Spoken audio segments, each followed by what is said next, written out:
500 लोकांचं जेवण घातलं असं म्हणत नाही, तो राळाभर चिमूड भांडारा हजर केलेला आहे. म्हणजे चिमूडभर भांडारा एवढाच खंडोबाला लागतो. पण आम्ही कर्मकांडात अडकलो. अनेक आपल्याला या सगळ्या कर्मकांडात अडकलेल्या असल्यामुळं आपला समाज जगामध्ये गरिबीची जी काय 2 कारणं निघतात. एक तर अंधश्रद्धेत अडकली लोक, कर्मकांडात अडकली. दुसरं कारण आहे व्यसनात अडकली. आपण दारू पिऊ नये, दुसऱ्याला पाजू नये. नाही चांगलं काही करता आलं तरी जीवनामधून वाईट काही करायचं नाही. नाही कोणाला न्याय देता आला तरी चालेल, परंतु कोणावर अन्याय करायचा नाही. नाही झाडं लावता आली तरी चालेल, पण आहे ते झाड तोडायचं नाही. नाही खरं बोलता आलं तरी चालेल, परंतु खोटं बोलायचं नाही. असं जरी दैनंदिन जीवनामध्ये आपण आचरण केलं, पुष्कळ परमार्थ आपल्या हातून घडत असतो नकळमध्ये. आज भेदभावाने दुनिया भरलेली आहे. आज इतका भेदभाव आहे. दंगली झाल्या मागच्या 4 महिन्यामध्ये 7-8 ठिकाणी. काय दंगली? कशामुळे दंगली? 400 वर्षापूर्वी रावण मेलाय, औरंगजेब मेलाय. त्या औरंगजेबाचा कोणीतरी फोटो ठेवला म्हणले व्हॉट्सअपला, स्टेटसला. त्याच्याहून दंगल होती. फोटो ठेवणारा तिकडं, दंगल घडवणारी तिसरीच, अटक व्हायला 4थीच. जे अटक झाले, ज्यांच्यावर गुन्हे दाखल झालेत, ती निरपराध आहेत, त्यांना काहीच कळाना. सोडवाय सुद्धा कोणी जायना. कशाहून भांडणे? म्हणे हिंदू आणि मुस्लिम. इतिहासामध्ये जेवढ्या लढाया झाल्या आपण जर तपासलं तर हिंदू आणि मुस्लिम असे समोरासमोर उभे राहिलेत, जणू काय पार्टिशन आहे. आणि चला हिंदू इकडून आले, मुस्लिम इकडून आले, झालं युद्ध. असं जगामध्ये एकही युद्ध झालेलं नाही. कारण औरंगजेबाच्या दरबारामध्ये, अफजल खानाच्या दरबारामध्ये अनेक हिंदू सरदार होते, अनेक हिंदू सैनिक होते. अफजल खान जेव्हा छत्रपती शिवाजीराजांना भेटायला आला, तो अफजल खानाचा वकील कोण होता? कृष्णाजी भास्कर कुलकर्णी होता. आणि छत्रपती शिवाजीराजांचा वकील कोण होता? गाजी हैदर होता. म्हणजे शिवाजीराजांच्या दरबारामध्ये 12 सरदार मुस्लिम होते. जवळपास 1000 पेक्षा जास्ती पठाण सैनिक होते. म्हणजे त्या जर धर्माच्या लढाया असत्या तर दोन्हीकडे सैनिक हिंदू मुस्लिम एकत्र मिक्स दिसले असते का? नसते दिसले. आणि 700 वर्ष इथं मोगलशाही होती. 700 वर्षामध्ये मग हिंदू धर्म इथं संपून जायला पाहिजे होता, पण नाही संपला. याचा अर्थ काय होतो? आपले संत त्याच काळात निर्माण झाले.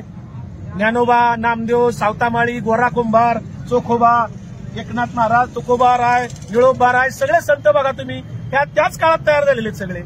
संतांनी उलट जो काही त्रास सहन केला तो मुस्लिमांकडे नाही केला. मोगलांनी नाही त्रास दिला. त्रास दिला कोणी?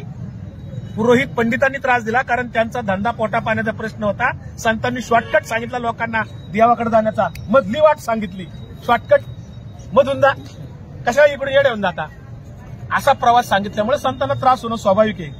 आणि भोंदूगिरी इतकी वाढली. तुकाराम महाराज त्याच्यावर म्हणले, ऐसे कैसे झाले बोंधू, कर्म करोनी म्हणती साधू. अंगा लावून या राख, डोळे झाकोनी करीती पाप. आज सध्या जे महाराज लोक मोठमोठे दिसतात ना टीव्हीवर आपल्याला, आध्यात्मिक गुरु वेगवेगळे हेलिकॉप्टर मधून फिरतात. करोडो रुपयाची त्यांची प्रॉपर्टी आहे. आपल्याला वाटतं मंत्र्यांकडेच लय प्रॉपर्टी आहे, आपल्याला वाटतं खासदार आमदाराकडेच लय प्रॉपर्टी आहे. खोटे बरं काय. आता जे टीव्हीवर महाराज लोक दिसतात ना आपल्याला, बाबा बुवा, यांच्याकडे प्रचंड प्रॉपर्टी आहेत. ते ड्रायफ्रूट खातात, चांगलं खातात, सेवेला माणसं असतात, मोठमोठे तळघर, त्यांच्याकडे स्वतःची मिलिटरी असती. 5-6 संत तर जेलमध्ये आहेत आता बघा, आहेत का नाही?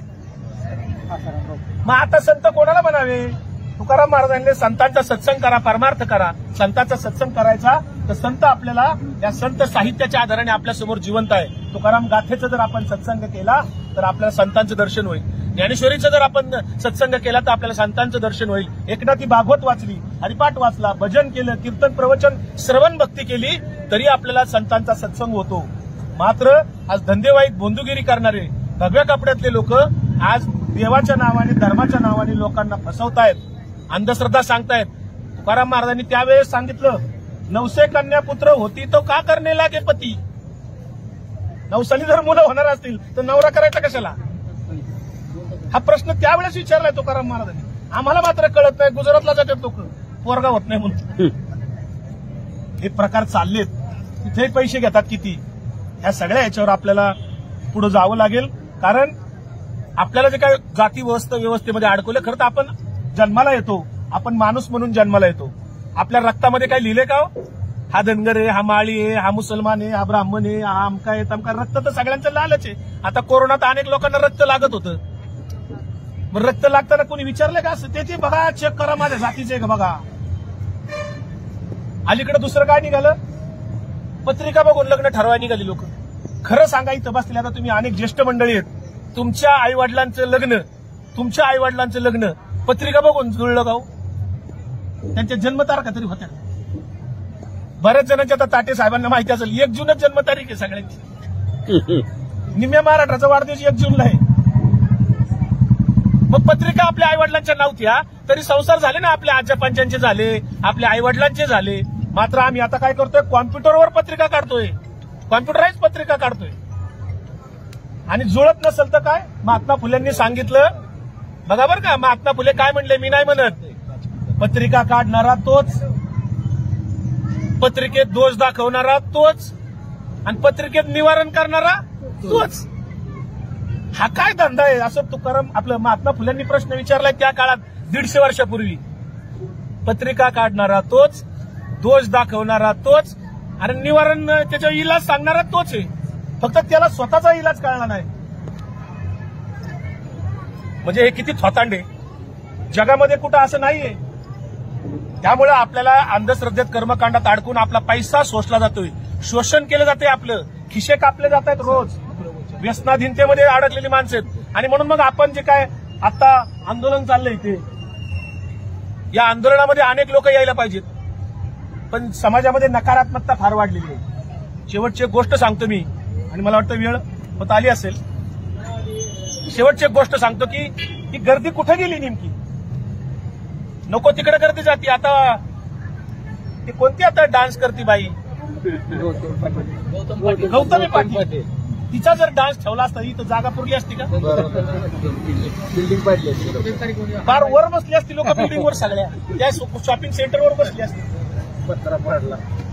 पण इथं आंदोलन चाललंय, झाडं जागवायची आहेत. 400 वर्षापूर्वीचं झाड जागले. यांचा काय वैयक्तिक स्वार्थ आहे का आंदोलन करणाऱ्यांचा?